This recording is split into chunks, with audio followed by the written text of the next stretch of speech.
Okay, it's going now.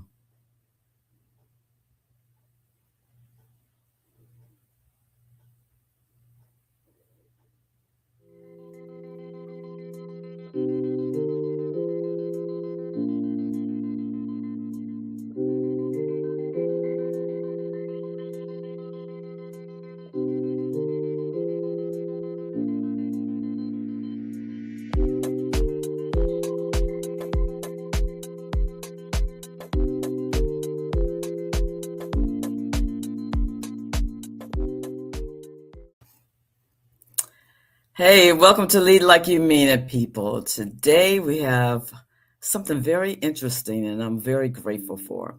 Today we actually celebrate our first anniversary of Lead Like You Mean It, people. And I'm Carla Coates. Welcome to our show. Welcome to the first episode of the second year. But before we get started, I'd like to celebrate this special occasion. And it is special because I just never thought about it until you guys know Connie, the producer. I always say she's the brains behind this. When we started talking about how to celebrate our first year, she came up with this beautiful graphic. And I just thought, I said, wow, this is incredible. One complete year of Lead Like You Mean It, people. Look at all the fabulous faces. This is fantastic. So over the past year, we've shared 22 episodes welcoming visionaries, leaders, coaches, consultants, and entrepreneurs, financial professionals, public servants, and experts from many different walks of life. Every guest has brought unique experiences and perspectives, but they've all shared something in common: a commitment to purpose, passion, service, and most importantly, people. To every guest who has joined us this past year, I thank you. Thank you for sharing your wisdom, your leadership, your stories, and your heart. You've helped educate, encourage, and inspire leaders across industries, and this show is stronger because of you. I'd like to take a special thank you, also a special moment to thank Miss Carol Boston. She was my business coach. And from my heart, I said to Carol, you know what? I've been thinking about starting a podcast. And I actually thought about it for probably over a year. And she said, you should do it. And then that small encouragement helped to propel and help to execute what we have today over a year. So I thank you to Carol Boston forever for simply supporting me and something that I wanted to do. So Carol Boston, thank you. Thank you for your support. And I have to say thank you to Connie. She is, again, the brains behind Lead Like You Mean It, people. Let me slap the table. The brains behind Lead Like You Mean It, people. She's done a fabulous job. She takes care of everything. And I tell you all time and time again, Carla just shows up. So, Connie, thank you so much. Thank you for sticking with me. And I think we have accomplished far more than we thought we could in the past. Also, I'd like to honor Miss Deborah Owens. Miss Owens, she was on one of our October podcasts, and she was just a fabulous woman. She passed away at the beginning of the year, and that shows you what type of woman she was. That even though she was going through cancer treatments, she was going through so much. In October, she said, okay, let's do this. And she supported me. So in honoring her, she had an incredible legacy. And she was to many as America's wealth coach. And of course, as some of you know, she left behind her wonderful husband, Terry, and their two children. And I want to just take a second to honor her. And Deborah was the former vice president of Fidelity Investments and founder of Wealthy You, where she empowered thousands of women to become confident investors and build lasting financial security. Through her teaching and her best-selling book, Wealth Secrets, which I read, she transformed the way women approach wealth and financial independence. I also had the privilege of being a part of Wealthy You community and being really coached directly from Deborah Owens. And it was an experience firsthand. I appreciate her generosity, her encouragement, and her commitment to helping not only me, but helping others, especially with empowering women to succeed. So today we remember Deborah and honor her legacy, and we thank her for the lives that she has changed.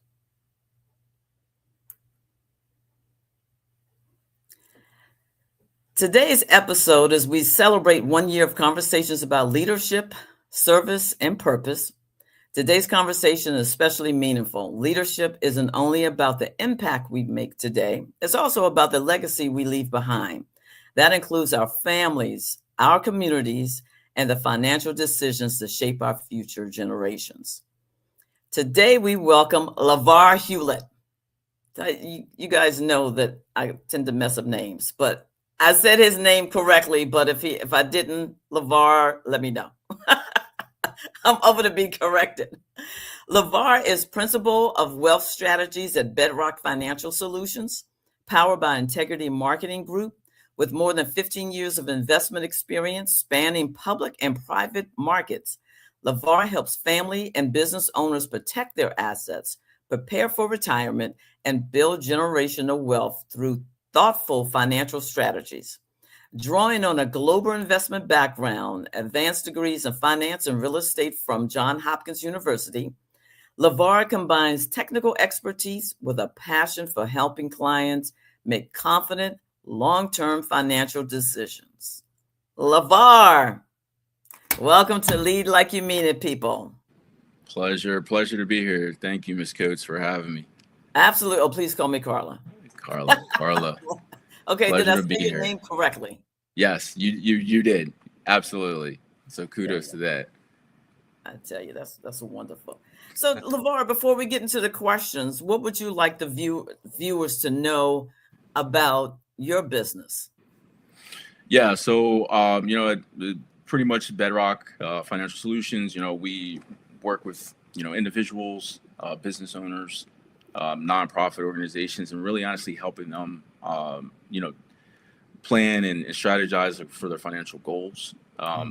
We like to take a educational approach first, and then really honestly dive into the strategy second, and then really honestly kind of work with them along with their other financial teams, because we obviously understand that people have CPAs and whatnot, to really honestly help them get to where they want to be at in the long term, right? So we just kind of look at ourselves as a complementary division or bucket of their financial strategy, and really honestly just wanting them to succeed, and they can come to us for anything regarding that. So yeah. Okay. All right. So when you work with leaders and business owners, what financial challenges do you see most often, even among people who are highly successful? Yeah, so I would say that the biggest challenge that we see with people who are successful is that they're very good at creating income, but they don't necessarily have the strategy for protecting and preserving that wealth or that income that they're creating. And so really honestly, many business owners and executives, they spend years focusing on growing their career, which is what they should be doing. But eventually we see that the questions will ultimately change, right? It's no longer about, how do I earn more, but it's more about how do I protect what I've built? How do I reduce unnecessary exposure, for an example, like to taxes, or how do I prepare for retirement well before it actually happens? And then ultimately, how do I leave my family or my business or my business partners in a better position than where we initially started? So, we found that really honestly, earning wealth is a skill, but protecting it and preserving it and transferring it wisely, that's kind of where the strategy and approach kind of comes in. So that's what we specialize in doing. So you actually had that happen to you in a way, like you said, you fell into it. So tell us that transition. So when your mom left you finances and you decide to go into the trucking industry. I mean, that just piques my interest so much, because I'm thinking all of you own a financial business, but yet at the same time, a trucking business. Yeah. So like I said, that's something I just fell into, right? My background has been finance, for 15 plus years, and that's obviously what I'm comfortable. That's what my expertise is in. Mm-hmm. But I lost my mom 2 years ago to cancer, and Oh, so obviously, she had an insurance policy, right? yeah. And I could have easily took that money and really honestly put it into the markets, right, and do what I do best. But if I was Yeah. scared, I was genuinely scared to lose a single cent of Wow. that money, because that was, to me, that represented, that was a value, right, that a company had put onto my mom. Mm-hmm. And my thing was this: I was scared to lose a single cent, so I wanted to grow it. I wanted to put it into something that was long standing and that would be around for some time. And Oh, wow. I understand the markets. Markets, they go up, they go down. Yeah. And I said, listen, I'm going to start a trucking company, right? I'd done some research, and I ended up getting some mentors and whatnot. But I looked at it in a sense of, hey, what is something that could be recession proof, right? Whatever could be recession proof, I felt that would be long standing, right? Mm-hmm. And at the end of the day, people are always going to need transportation. So I started off with one truck, and it just kind of grew from there. So now my trucks go across country, whatnot. But the company's name is DDW Trucking and Hauling, and that's actually the initials of my mother. Oh, So cool. yeah, so Oh, the that's first truck special. is named Diane as well. So Oh, wow. That's yeah, cool. yeah, yeah. Yep. Oh, that's fantastic because as you were speaking, I thought about driving to see my brother and my sister-in-law. They live in central Pennsylvania. And as I'm growing up, what is it, 270 to 70? Hmm. And I see all these trucks. And at one point, you're in the middle of nowhere, but yet you still see all the tractor trailers. And as we go around the mountain, I start arguing with them. Hey, hey, hey, make sure you stay in your lane. But they're still moving along. So you're right. It's incredible. I never thought about a trucking business being recession proof. Yeah, people are going to always need transportation now, and obviously, we've seen, due to the economy and whatnot, Yeah. due to the Middle Eastern war and whatnot, Iranian U.S. war. I think obviously we've seen increase in prices and whatnot, which is all in terms of fuel and housing and just the cost of living has been increasing, and so that's something that we also have to factor in. So I have to Mm-hmm. factor that in, right, with my clients and their strategy. But then I also Mm-hmm. have to factor in, the increased costs, right, within my trucking company as well. Yes. So it kind of all blends together for me, right? So Yeah. it's quite interesting, and that's kind of how I like it. So I see Levar smiling a lot as you speak about the trucking company. Of What's course. what's behind that? I mean, like what's behind that is simple. It's a representation, for one, right, of being able to take something from, concept, right, from a Mm-hmm. thought, right, to proof of concept, to then, um, having a business that's profitable and has been sustainable, right? But the reason why I smile is because that's a representation of my mom's legacy, Oh, right? beautiful. So it's something that's continuing to thrive. Yeah, sure, we have our ups and downs, but like I said, we're still here. We've persevered, through some pretty tough times, and that's just a testament exactly what my mom did, right? So that's why I Mm. smile in All regards to right. that. Yeah, absolutely. That's wonderful. So also you help clients think beyond today's finances and focus on long-term wealth. What's the biggest mindset shift that people need to make when planning for the future? Yeah, so I would say that, the biggest mindset shift is this. What we're seeing, people will tend to increase their income and increase their wealth, but Mhm. also people will tend to, ultimately increase their expenses as well, right? And so, that's something that when you are trying to plan for the future, um, I wouldn't necessarily say living below your means, but don't fall into the trap of saying, hey, I'm making more money or I have more wealth. Let me increase my expenses, right? Let me increase, materialistic things that don't necessarily add value to your legacy, things that don't actually put your family in a better place. Look, at the end of the day, as I tell my clients, you work hard, yes, play hard, but be mindful of the legacy that you're trying to build and preserve.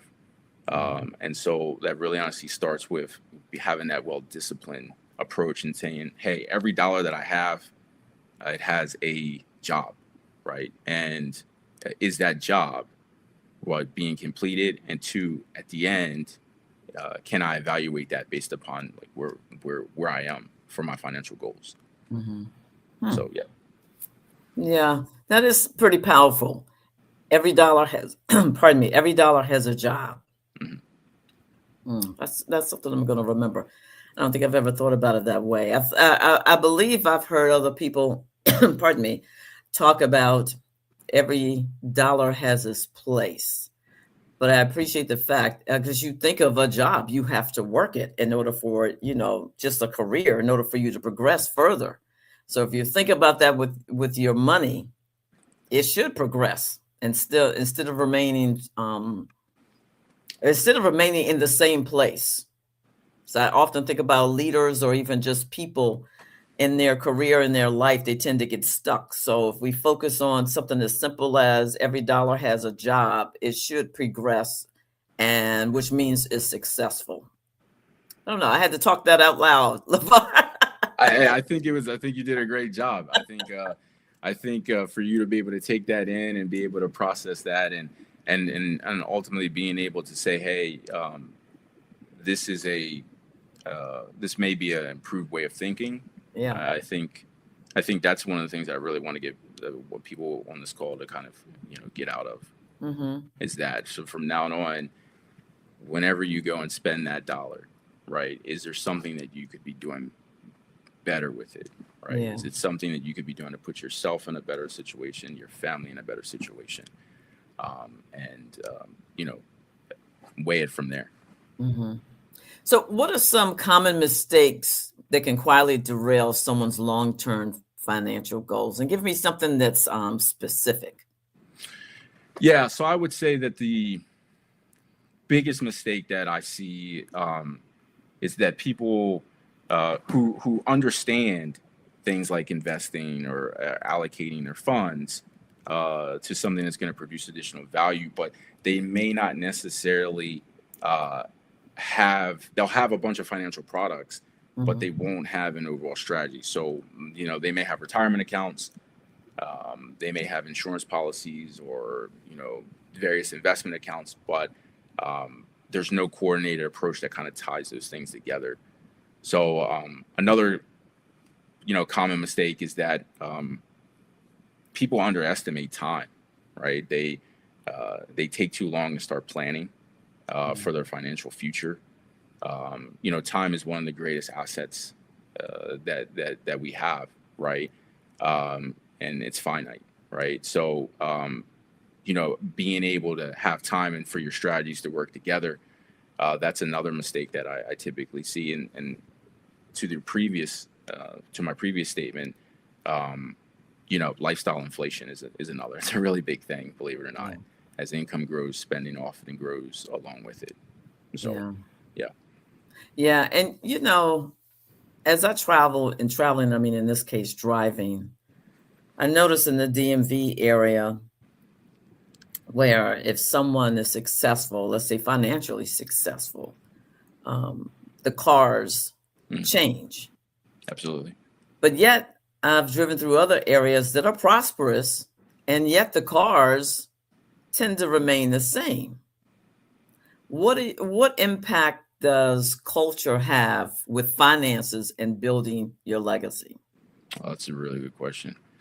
I think I want to default to an old saying that we've probably all heard of is keeping up with the Joneses, right? Yeah. You know, and I think that that's, you know, that's what it is. I think ultimately, um, you know, now you think about it, we're in a time with social media, Hmm. and you know, people are able to observe lifestyles from their phone, and that's, you know, commercials, Hmm. TV and whatnot. So we're basically engulfed in um, social platforms that essentially influence our thought, and that thought, right, is ultimately will drive decision and drive action, right? It's almost similar to someone who, you know, when you're sitting down watching TV and you see like a commercial for some food, you may not even be thinking about, you know, going to that restaurant or whatnot and getting that food, but you're seeing, you're like, yeah, I'm gonna go there, I'm gonna order that. Yeah. And so when we see, you know, people in kind of, you know, I guess engulfing themselves in social media, well, we see that, hey, people get exposed to what could be, and Hmm. that's what they want. Delayed gratification goes out the window. Planning, financial planning goes out the window, and it's like, hey, let's satisfy this dopamine hit immediately. Mm.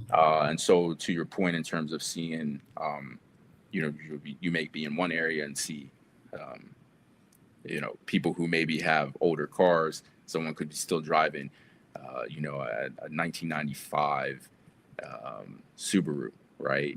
Yeah. But and they're a millionaire, right? They're a Hmm. multimillionaire. You Hmm. wouldn't even know it. But then you see people who maybe drive in luxury cars, and they're broke, Yeah. right? Or they don't have a financial strategy. I think that really, honestly, comes down to a lot of different things, including, right, the information that was given to them by previous generations, which Mm. once again, it brings back the importance of, um, you know, having like leadership doesn't extend, or sorry, doesn't just stop in a corporate or an organizational setting. It extends to your family, Yeah. right? It extends to being a steward of the resources that you have and instilling wisdom, financial wisdom, and education and literacy into generations that come after you. So for families, Mhm. as far as regarding you and your wife and your children, specifically with you and your wife, I know you have the trucking company. Mhm. Um, but what are some practical things that you and your wife have implemented into your lives to be able to support your children in the years to come? Yeah. So ultimately, you know, for me, kind of having the background that I have, and being fortunate enough to get that in terms of understanding investments, Mhm. understanding saving, whatnot. And but believe it or not, my wife actually is the one that runs the household as it relates to, you know, managing the money, which is Mhm. crazy. People think, oh, well, you're, you know, the financial consultant, you're the one who deals with money and investments and help. I do, but I actually don't manage the household money. My wife does, right? Mhm. So, um, you know, and then really honestly, setting down, my kids have told my kids early on about the, um, you know, about the power of a dollar, about saving. You know, it's one of those things where we instill, hey, my kids do chores, they earn money, but we set aside a certain amount for saving, right, 10%, and then, you know, we allocate it, um, you know, for other things, but they're always 10% is getting saved out of Mhm. anything that they make, right? And so we, in order for us to instill that in them, we're having to implement that ourselves, right? Because you don't want to be hypocritical, right? So Yeah. you've gotta, um, you know, so a lot of budgeting, sitting down, saying, hey, well, where are we at? What's coming in? What's going out? Um, and then before we do anything, right, anything that involves lifestyle, it's, hey, let's take care of the household stuff first. Let's then invest, and then make sure the kids are good, and then deal with the lifestyle. So that's kind of our approach, right? Very high level, but that's kind Mhm. of that's kind of the pathway that we take when we're dealing Okay. with money. Fantastic. Yeah. Hey, well, It makes sense if your wife is caring for the home. It totally makes sense. It does, So, man. She's really good at it too. and what's her name? Memory. Memory. Hey, Yeah. let's give kudos to Memory. Thank So you. before we continue, if you're a leader who's wondering why your impact isn't always recognized, I invite you to take my hidden promotions assessment. It will help you identify the unseen habits that may be keeping you from your next opportunity and give you practical insight into leading with greater confidence and visibility. You can assess the assessment using the link in today's comments and description. And if you're looking to continue your leadership journey, my next workshop is coming later this summer. So let's stay connected with the details.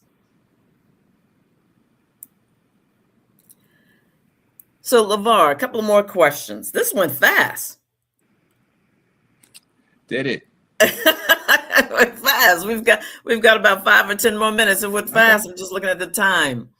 Can you share a lesson you've learned personally or professionally that's changed the way you think about money, leadership, or long-term planning? Yeah, I would say the biggest lesson that I've learned being in this business is this: it's not really about money; it's about people. Um, and so I would say that early on in my career, I was driven by understanding numbers. I'm a numbers guy. And so, but over time, I've realized that numbers are only really honestly part of the equation, so to Yeah. speak. And behind financial decisions, every decision financially is someone's family, someone's business, someone's retirement, something that they've spent decades, working hard and building. And so that realization kind of changed how I approach engagement with my clients, right? So today I spend a lot more time listening and then talking and helping them understand their goals and values and what's important to them, and then we kind of talk about strategy. So people aren't simply looking for financial solutions; they're kind of looking more so for clarity and confidence and a peace of mind. So the markets have been very challenging. A lot of people have been kind of concerned. Interesting. Yeah. You know what? I had to go back to, as you were talking, I had to go back to, okay, actually, it's making me think of something else, but having a job for your money, it makes me think of also the mind shift that you mentioned earlier. And then we talked about culture, how they pull it in, but just thinking about how if you plan for your money, it will take care of you in your end. So that goes along with my mantra. If you take care of the people will take care of the mission. And it's the same thing on the financial side. So you see a lot of times, Levar, I've got to think things out. I got to talk them I'm through. right there. I'm right there with you. You do a better job at it than I do in terms of thinking it out on the fly. But yeah, absolutely. I get it. Yeah, I so appreciate that. Yeah. Just that's I'm telling you that's just going to stick with me for the next few weeks. Just a part of going back a few minutes about your money as a job. And in Yeah. order for it to be successful, well, one thing you need to be able to contact Levar, but in order for it to be successful as a job, and you need to plan for it, and needs to be able to have a destination to take care of you in the years to come, and also to build that legacy. So let me ask you another question. Mm-hmm. When people hear the word legacy, they often think about money. They either think about money and sometimes property. At least that's on my side. How do you define legacy, and why is it so much more than finances? So you get some really good questions here. I would say to me, legacy is about the impact, right? It's about the impact of kind of what you leave behind. But it's not just about money, right? So money is simply a tool that you could ultimately see as a way to extend that impact. And legacy is ultimately about the values that, you know, you're passing down, the opportunities that are being created, and really honestly helping set that next generation up, right? So I always like to say my goal in life is to make sure that my kids do not start from zero, right? Yeah. And so although, like I said, my parents did the best that they could, Yeah. you know, it was essentially, I started from zero, right? And so at some point that needs to, I think people in general, right? It doesn't matter your background. I think that should be the ultimate goal, is to make sure that the next generation, you're doing something now that sets the next generation up. So, you know, and then obviously having a thought, like a well thought out financial strategy, that really honestly, like I said, it stands the test of time, and it's going to remain in place and intact in those lessons, long after, with your family, long after you're gone. So, you know, the greatest inheritance that you could obviously leave someone, isn't money, but it's the information and the wisdom that you kind of instill within them during that time that you're here. Fantastic. So, yeah. Fantastic. Well, Levar, we are out of time, sir. Can you Pleasure. please let people know how they can contact you? And Connie will also place it in the comment section. Yeah, As well. absolutely. Obviously, you can connect with me on LinkedIn. It's my first and last name. My company website is Bedrock Financial Solutions.us. And obviously on Instagram at Bedrock Financial Solutions. And let's add this. Yeah. Once they have their, or as they are in preparation for their first meeting with you, what should they really deliver to you in advance? Either deliver or have the mindset of, this is what I need to provide Levar with. Yeah, I would say that planning ahead, right? So I would say set aside an hour out of your day, if you can, 30 minutes to an hour, and just review, you know, kind of, you know, your retirement accounts, any policies, insurance policies, any investment accounts, legal documents, just review what you owe, things that should do like a financial assessment, right? And just, you know, obviously we'll work with you in the kind of flesh that out, but it's more about, hey, you coming to the conversation with an idea of at least a direction that you're wanting to go in, right? So I would just say, sum it up, do a very high level, right? Very high level financial overview of where you are currently and where you want to go. Thank you, Levar. Pleasure. Thank you for having me. Absolutely. And I tell you all real quick. So this is how Levar and I met. It was over LinkedIn. And he just said, hey, it was a very pleasant reach out. Hey, on LinkedIn, hey, if we can just connect. And I think we were supposed to have a 15-minute conversation. Yeah. And didn't it go over an hour? Yeah, it turned in, yeah, which is good. I appreciate you for allowing me to have that opportunity to speak with you.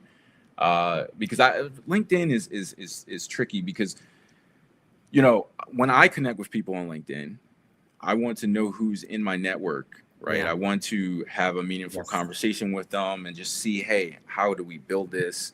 What is it that they're working on? How can I help? How do we, like I said, how do we really continue to build this relationship? And you'll be surprised, man, how some people, they don't tend to feel the same way. So I'm kind of like, well, why even be on LinkedIn if you're not going to network? So kudos to you for being open to sit down and have a conversation and look at where it's led us, right? Yes. So you just never know. Right. Yes. And that's because I heard about your story with you and your wife and raising your children, the legacy that your mom left behind, and your business. And I think it was about 20 minutes into the conversation, oh, he needs to be on the show. Yeah. Thank you. Thank you for giving me this opportunity to come and, you know, speak and hopefully share some valuable information. Hopefully your audience got some value out of it. Absolutely. Absolutely. But thank you, Levar. Thank you. Pleasure's mine. And until next time, we'll see you in 2 weeks on Lead Like You Mean It, people. Levar and I are out. Have a good day, everyone. Thank you.